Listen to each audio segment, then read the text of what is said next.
Hello everybody, I am Daxon Islander. This one's going to be about the death penalty. The death penalty I'm in full support of.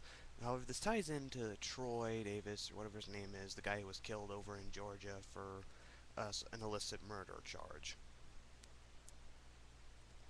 Now, don't get me wrong. I'm not for his death, but I'm not exactly against it. I am neutral if I've heard that they did find enough evidence on him to convict him. I've heard that they do not have enough evidence to convict him and murder him. In my case, if they have enough evidence to convict him and a jury found him guilty, sorry. But if they did not find enough evidence in order to convict him, then he should have walked or gotten a lesser charge if they could have gotten him on something else. That is my opinion. I fully believe in the death penalty, and here's why. Here's why. Intentional murder begets intentional murder. I fully support that. I fully support if somebody has killed somebody, then nobody in that society will want that person back out of society. Well, if that person killed somebody for a revenge reason, other than something that would be beneficial to other people, as in, this guy was planning on killing two or three people, and you kill him to stop him from doing it because he can't get a hold of police for some ungodly reason, then it's okay. But this guy just killed two people with a hammer or a knife or something or another. I don't know too much about the case, but what I'm getting on about is the death penalty and why I think it's acceptable. You don't want somebody who's going to go out in society and kill again. You don't want that. And if somebody has proven that they are capable of murder, then they should murder without just cause, then they themselves should be murdered or are put in prison for life for that murder. Now this is where it goes. This is where it goes with me. You have a murderer in prison. They're living on your dime. Taxpayer dime. You are paying for that murderer to live. I don't know about you, but if he's going to be stuck in prison for the rest of his life, kind of makes sense to me to murder him. I know it's a life, and everybody wants everyone to live, but with somebody who does not have regard for the life of another, that's forfeiting his life, in my view, anyway. And that, as I said, extenuating circumstances do play a role, but from my understanding of it, there were no extenuating circumstances. It's a heat of passion thing. He killed. End of story. It was an intentional killing. It was not manslaughter. Murder, in my opinion, deserves murder. And not life in prison with no hope of getting out. If there's no hope of getting out, why would you want them to suffer in prison? Do you not know about the crap that goes on in there? What was going on was it's unconstitutional for a person to suffer in prison. The worst kind of suffering, the knowing you're going to die soon. And that's unconstitutional for somebody to be on death row that long. Well, as far as I see it, he was prolonging his own suffering. He was going to be killed 3, 4, or 5 years into it.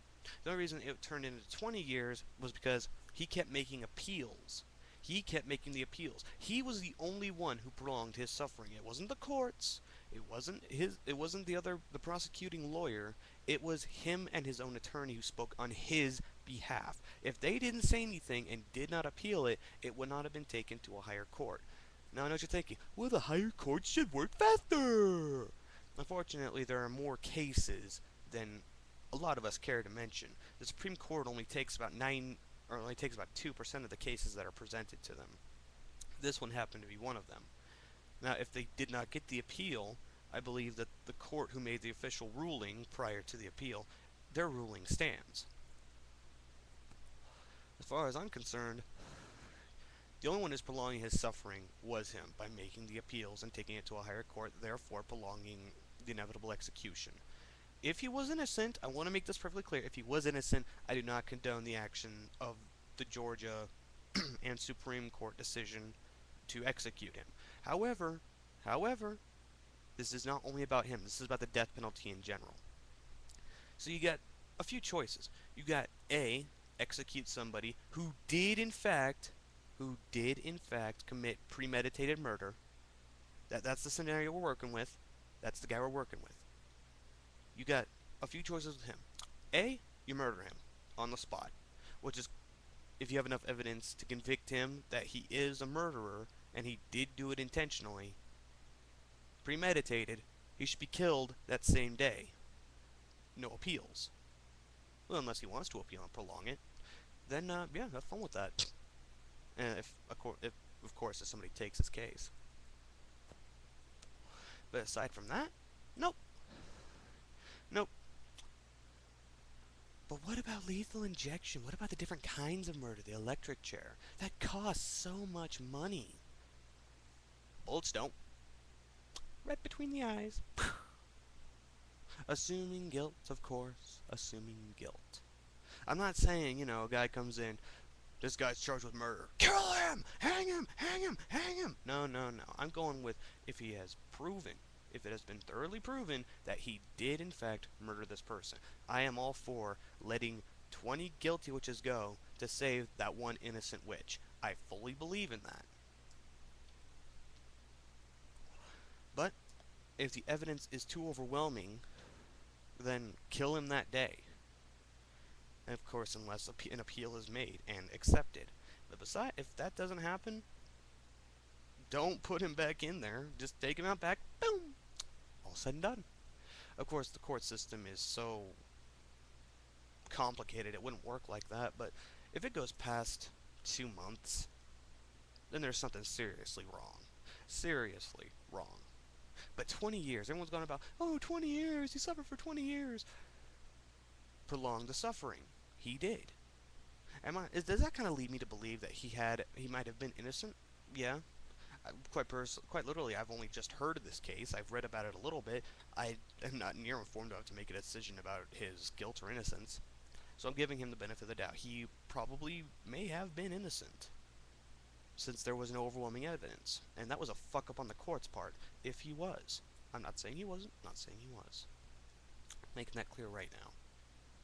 But the fact is, what would you have the courts do with a man who's going to be in prison for the rest of his life, living on your dime? What would you have him do?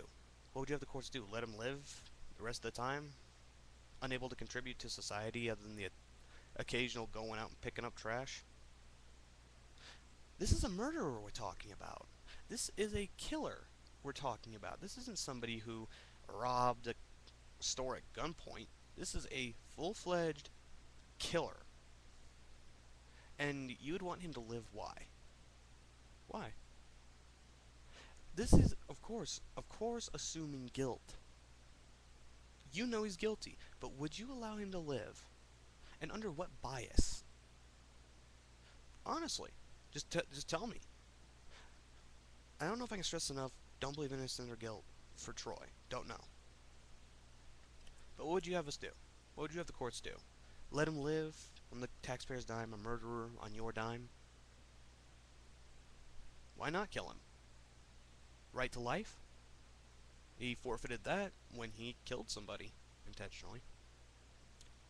So why should we give him life when he couldn't give somebody else theirs? Just a thought. And I think I've rambled on long enough. I am Daxon Islander. Tell me I'm wrong.